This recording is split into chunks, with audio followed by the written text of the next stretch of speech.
Brought to you by Agilus Diagnostics.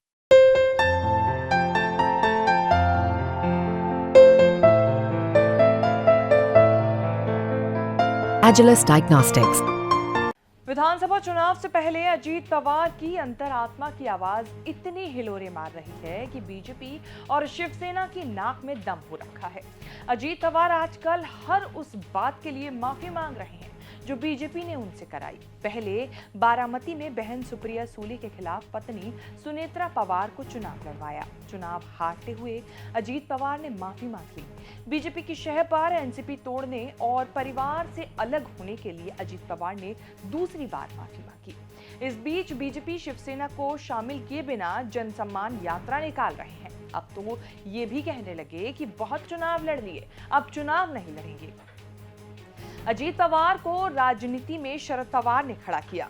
Ajit Pawar का बवालिया अवतार BJP का खुद का क्रिएशन है, इसीलिए सारी नेगेटिव चीजें बीजेपी के खिलाफ जा रही हैं। बैठे बिठाए फायदा एमवीए को मिल रहा है। महायुति में रहकर अजीत पवार एमवीए का काम कर रहे हैं। बदले बदले अजीत पवार के लपेटे में आ गए हैं सीएम एकनाथ शिंदे भी। अजीत पवार की इन सारी हरकतों से ये सवाल पूछा जाने लगा कि अजीत पवार महायुति छोड़कर शरद पवार के साथ लौट सकते हैं या नहीं। चुनाव से पहले इसके चांस मजबूत होने लगे हैं। टाइम्स नाउ मेट्राइज ने चुनावी सर्वे में यही सवाल पूछा। 45% लोगों ने कहा कि ये संभव है। अजीत पवार नहीं लौटेंगे, ऐसी उम्मीद करने वाले 33% रह गए। 22% ने कहा कि पता नहीं कि क्या होगा। ऐसा माहौल बन रहा है कि महायुति में अजीत पवार और बीजेपी शिवसेना दोनों एक दूसरे को बस ढो रहे हैं। पिछले दिनों शिवसेना के मंत्री तानाजी सावंत ने कहा कि अजीत पवार के साथ बैठने से ही तबीयत खराब होने लगती है। कैबिनेट मीटिंग से बाहर आते ही उल्टियां होने लगती हैं। जो कट्टर शिव सैनिक हैं वो कभी भी राष्ट्रवादी और कांग्रेस के साथ नहीं बैठ सकता। तानाजी सावंत के इस बयान की ना तो एकनाथ शिंदे ने निंदा की, ना बीजेपी ने। महाराष्ट्र की राजनीति में यह चर्चा बहुत आम है कि विधानसभा चुनाव से पहले बीजेपी शिवसेना कोई न कोई बहाना लगाकर अजीत पवार को महायुति से निकाल बाहर कर देंगे। शरद पवार की निगरानी में 30-35 साल राजनीति कर चुके अजीत पवार को भी समय, काल, परिस्थितियां समझ आ रही होंगी, लेकिन दिक्कत यह है कि फंस चुके हैं। एन चुनाव के मौके पर पुरानी पार्टी, पुराने एमबीए और परिवार में वापसी फिलहाल मुश्किल है। क्या पता बीजेपी शिवसेना में और भी हो जिनको उल्टियां आती हों, लेकिन मजबूरी यह है कि सब बोल नहीं सकते। बिना अजीत पवार सरकार नहीं चल सकती। अजीत पवार उल्टियों का बदला लेने लगे हैं। अजीत पवार डिप्टी सीएम होने के नाते महाराष्ट्र के वित्त मंत्री भी हैं। बजट पेश हुआ तो वित्त मंत्री होने के नाते अजीत पवार ने लाडली बहना स्कीम शुरू की। इसी क्रेडिट की लड़ाई में पिस रही है बीजेपी।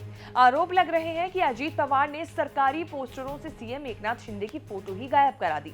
अजीत पवार लाडली बहना स्कीम के क्रेडिट पर अपना दावा ठोक रहे हैं। ये सारे इशारे महायुति में फूट के हैं। शिंदे और अजीत पवार के महायुद्ध पर महाविराम लगाने के लिए देवेंद्र फडणवीस को एक्टिव होना पड़ा। लोकसभा चुनाव में हार के बाद महाराष्ट्र सरकार लाई लाडली बहना योजना। इसे विधानसभा चुनाव का गेम चेंजर माना जा रहा है। महिलाओं के हाथ 1500 रुपए कैश देने की स्कीम है लाडली बहना योजना। एमपी में इसी की बदौलत बीजेपी की सत्ता बार बार बच जाती है। क्रेडिट शिंदे, बीजेपी, अजीत पवार सबको चाहिए। एनसीपी वालों ने क्रेडिट लेने के लिए कई शहरों में अजीत दादा लाडली बहना योजना के पोस्टर लगवा दिए। पलटवार में दूसरी पार्टी ने बारामती में ऐसे पोस्टर लगवा दिए जिसमें फोटो तो क्या, अजीत पवार का नाम तक गायब था।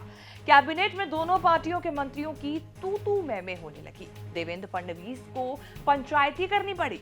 आनन फानन में एसओपी बना कि अब पूरे राज्य में लाडली बहना का एक ही डिजाइन वाला पोस्टर लगेगा। तो महाराष्ट्र में फिलहाल सब कुछ ठीक नहीं चल रहा है, और वो भी विधानसभा चुनाव से पहले।